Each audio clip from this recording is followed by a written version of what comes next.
You got to clap, my guy. I have to clap? Yeah, for the recording on your mic. Sorry.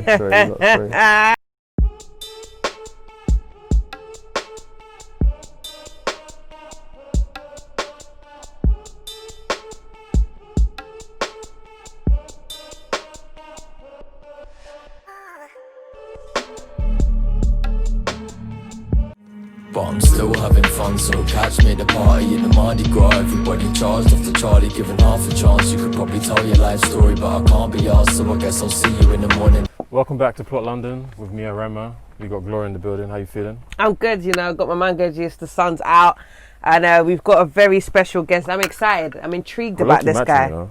Yeah, we're matching. This wasn't planned as well. Wasn't planned. We were on the same wavelength now. Do you get what I mean? In the morning, we wake up at the same time. We think about each other. What colour are we wearing today? What time did you wake up? Huh? What time did you wake up? I woke up at 7:30 today. Okay. I woke up at 8, so... 30 minutes behind. Yeah, It's alright. It's alright. Close enough. But we got Nix Northwest in the building. Can we get a hand for Nix? Nice to know, man. Thank you very much for having me, man. Yes. Welcome to the crib. Welcome to the crib. Real quick though, them two pictures, which one do you prefer? Oh my gosh, he started again. I gotta get everyone's opinion. No pressure. I think I'm gonna have to go for this one, you know. Sorry, sorry to whoever I've disappointed, but yeah, man, I'm gonna give you. And I ask every single person that judges it. So, do you think I look like that? I don't think you look like that. I'm just thinking in terms of which piece of art I get most Bears. emotion from. It's alright, though. I don't know. Thank you, Jean-Michel. I don't know. I like my thick lines, so maybe that's. Off camera, you said you've done a bit of graffiti. You still doing that? I mean, yeah. All right, without baiting yourself out. No, for sure. Like, definitely less so these days. But I would say, like, you know, I genuinely feel like me doing music now. I don't think I'd be doing it if it wasn't for the experiences and the people I met through doing graph, basically. Because you just, you know, you learn to not judge anyone from like who they are or where they're from or whatever. It's just like if you've got style and you're kind of like not, I don't know, it's just really cool. Like, and I feel like I got a very good sense of like accepting of anyone regardless of like, I don't know what background they're from. And I also felt like that. I also felt like just, you know, if you're true to the art and you're kind of good at what you do, it's like everyone just, you know, it doesn't matter. Like, I don't know. Were you playing piano around the time you started graffitiing? Yeah, man. Like I've kind of been playing piano and doing graph since I was tiny, man. Those I always knew. When I was a kid, I always used to see this graph around my area, and I'd be like, I'm gonna do that one day. I was like, fuck it, I'm gonna do that. And then I also was just playing piano. I never thought, I mean, the two have never necessarily crossed paths, but obviously. But yeah, I've kind of been playing piano since I was small boy. You've leveled up now because you teach piano as well. Yeah. Who's the biggest person you've taught the piano, Nix? Yeah. How can you that too? Yeah. You know what? I feel like he fixes them up. No, I'm not. You know what? I'm not baiting anyone out. Just a very lovely Welsh man who has been in some bits and bobs. That's all I'll say. The Welsh man behind the camera, they're loving it. He's loving it. He's gassed. He's gassed. What is the most unusual thing you learnt about yourself whilst making the Life is a Bitch? Do you know what? It's actually dark, man. It's way darker than I thought it would turn out. And like only in hindsight have I clocked like a lot of the subjects are quite dark. And I think it's made me learn that at that time for some, I mean, there was multiple reasons, but... Would you say it's dark or more introspective? Yeah. Introspective maybe, yeah. And I don't know. These are thoughts everyone has. Yeah, you know of course, and it's, you know, it's subjective as well, man. Yeah. I think it made me realise that I want to make some happier music, though. I don't know. But what's happier music, though? I don't know. Do you know what? I don't know. Because there's some happy sounding songs that if you actually listen to the lyrics, they're actually quite sad. Mm-hmm. Yeah. And which is sick in itself. You're right. Because people are there grooving like it's lit. Right. All my friends are like, that's some sad shit. All my friends are dead is a sad bar. All my friends are dead. But people turn up to that stuff. So would you ever put your art across in that way? Yeah, I like that because I remember I heard some I can't remember who said it, but there was like a quote of some guy saying like, I like to hear the most like kind of like dark, fucked up stuff said in such a pretty melodic way, because it's like there's that weird like juxtaposition of like. But you're already kind of doing that quite well in your music. Yeah. Because when I was like listening to your project, I was like, oh, the beat bangs, and then when I started to deep what you're saying, I was like, wow, yeah, life is like that, you know. Like me and Arenma were talking about in the song Love. You're saying not everybody gets what they deserve, and that's a hard pill to swallow. But because of the beat and the way you've produced it, it's like yeah. With that stuff as well, like I do think like, you know, we do live in just a cutthroat world, and especially the music industry, man. I feel like you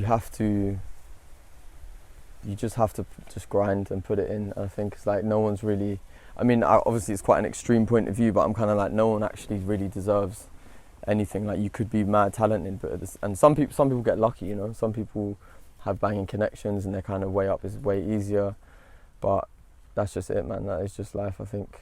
So are you more, would you say you're more work hard or work smart?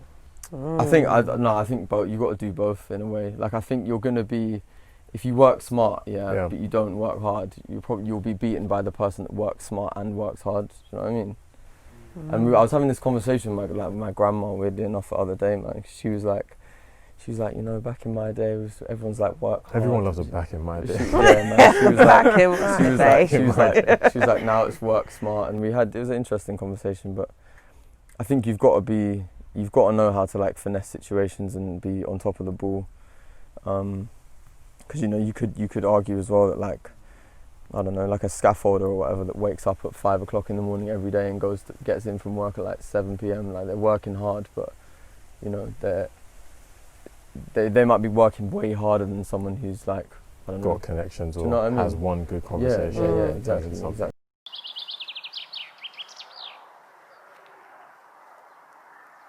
So another thing that you said off camera, which was quite interesting, is that you can do accents. Yeah. Oh, this is gonna be fun. What's your strongest accent? See, if I start getting into it now, then I might have to stop, because I'm just going to start getting too fucked up with the chili beans. Right, like, That is actually so sick. That's my like Glaswegian crackhead, basically. You know. We're gonna have you read a piece for us. Cool. Do you have another accent in the locker? Yeah, we'll do Aussie. Fuck it, man. Yeah. All right. Okay. We've got a piece for you to read. Cool, man. In your Aussie Pending. accent. But it has to be animated as fuck. Yeah. Right. We'll do some animation, yeah, for sure. Okay. If it goes a bit dark, just tap it, yeah? Sure. So it's a Macbeth monologue. Cool. I like it. Yeah? Macbeth monologue. Full Shakespearean text. If it were done when 'tis done, then 'twere well it were done quickly. If the assassination could tremble up the consequence and catch with his surcease success. But this is blow. Might be the be-all and end-all here, but here, upon this bank and shoal of time, we jump for life to come. Yeah. Anyway, Nah, that was sick. that was a slightly more camp version of myself. I think it was the camp Aussies. So, Rum and Ginger, I love that beat. And one of the lyrics that kind of stuck with me was slaving away for a wage is like a never-ending paper chase. Talk to me about that bar. I think there was just a point where I realised, you know, like I've done loads of jobs, man, loads of different jobs. Like, I've worked for, like, restaurants and like cinema and stuff, and I don't know, I just kind of look around it and I'm just like, you know, not that it's not me looking down on anyone that is doing that in any, but just for me and the feelings that I get of like, I feel like I can do more than this, or there's literally more to life than just like working to exist or kind of just working to live. I kind of always have needed that like fulfillment in life and not just like the bills to be paid or you feel like you're making a difference somewhere. Yeah, I'd hope so, yeah, man. And like, or just at least like, even in myself, just feeling fulfilled, like beyond like financial sense, man. Because money comes and goes as well, you know. Yeah. And like, I don't know, just there's a lot of unhappiness, I think, in people feeling the pressure from society to like be successful by society standards. So I think, to be honest, like obviously, like it would be very nice to, and I'm trying to have success by that standard as well, but also just that fulfillment in life, which kind of means if there's money there or not, like you're still going to be happy in that. Yeah, I don't know. What does success look like to you? I would say just setting your goals and reaching them, to be fair, I think. Yeah. And being fulfilled and like content with your life, genuinely, like. I think as an artist as well at this stage, you know, quite early on, it's easy to look around you, and when you have friends that are kind of like doing bits or whatever, you've got people doing this, or so-and-so's, they're making loads of money, and what am I doing, man? I'm just here, like, still broke, like, whatever. But again, I think it's just a perspective thing, because I've just made a conscious effort to try and just always be like grateful for shit and be like, even though I am striving for more and all of that, just to always be kind of... You want to still be happy with where you're at. Happy and content with where you're at, you know, and just appreciative as well.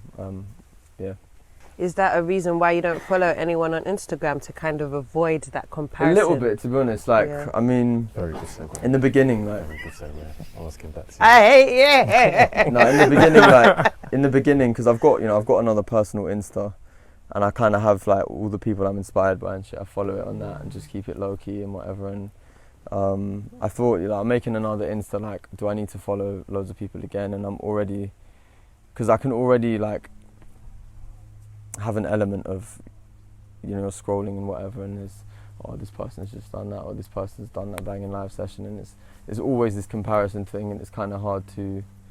And I feel like I am going to follow people on that account one day, just as almost like I don't know, but I haven't really given it much thought since the beginning, and I've just kind of focused with that, just putting it out there and putting stuff out and kind of leaving it there. And for my weird and wonderful inspirations and different artists and musicians and stuff, I keep to my personal. Yeah. And in terms of the money, you were talking about like not just chasing a wage and actually feeling fulfilled and having some form of purpose. So if you could change the currency of the world for 24 hours, it could be anything, what would it be? Ooh. I like that question. That's good, man. We have a little brainstorming session. Yeah. I feel like I need a little pen and paper. No. Yeah? Yamming a brownie, are we? Salted caramel, man. Come on. Weakness, you know. Would that be your currency then? Salted Do you caramel? know what? Yeah, you're not. Can I say two things? Yeah. That's what you made me hold the brownie for. No. Like there's like there's like the part. There's one side of me that's like cool. It would be nice if everyone was just like on a vibe, you know. And imagine if everyone, like, the more like compliments you give anyone and everyone, the more you kind of get back. Then everyone would just be on a constant good vibe, and like. Especially because, you know, obviously London is a bit of a crazy place and shit, and it's... But you know what, driving around London, I actually fully see the ag just in everyone, man. And it's like, how are you going to get so angry that I've literally taken 1 second to drive off with a green light, do you know what I mean? Just as soon as it's green light. So, you know, if everyone was just feeling like good about themselves, then maybe they wouldn't be so, or just, I don't know. And then the other part of me is like, it would be nice to just have like some like funky brownies or cherry V as a currency, because then everyone's just on a vibe. Right. Do you know what I mean? In a different way though. Everyone's going to be feeling a little bit more like, you know. Will I be able to exchange my Copperbergs for some cherry V? Now copper. We see. Copperberg's there's a bit debt. of interest on that, man. Commission on that exchange, That's debt. I'm afraid. Commission how? I'm supposed to be paying in good vibes, so I give you the Copperberg and I smile. Yeah. Okay, no, to be fair, yeah. Maybe if it was cherry B and good compliments and just thank yous and all of that, you know. Then, that's a good currency. because then everyone's kind of feeling good, but they're also getting a little bit like wedded as well. Sometimes it might be jarring though. I feel like sometimes you need the balance of like not anger, but like you're right. You're not always right. going to be 100%. No, for sure. I think that was a very idealistic like thing that I just. No, imagine I see going to where open you're the door coming for from someone. though, because it's like you need to be a bit broke to understand that money is needed. Do you get it? Or you need to be sad to appreciate the happiness. Right. Exactly. No, you're right. Yeah. That's lit. Very profound. That's lit. Thank you for coming through, Nix That's alright, man. Thank you for Northwest. having me. It's alright. Thank you. And And before you go, I'm going to put some cherry bee in a lunchbox for you to take home, yeah? Yeah, I'm gonna need that, man. Thank My you very name's much. Glory. Arenma. You've come to our yard today. And, sorry, did you want to say something? No, you got it. Because you opened the door, I closed the door today. No, you got it. Go for Do you want to close the door today? You've already started. We could have closed the door this whole time. Anyways. I'm closing the door now. Pick up your shoes and go on. It's been the plot with me, Glory. And Arenma. Woy woy. And Nix Northwest. One more. Hi!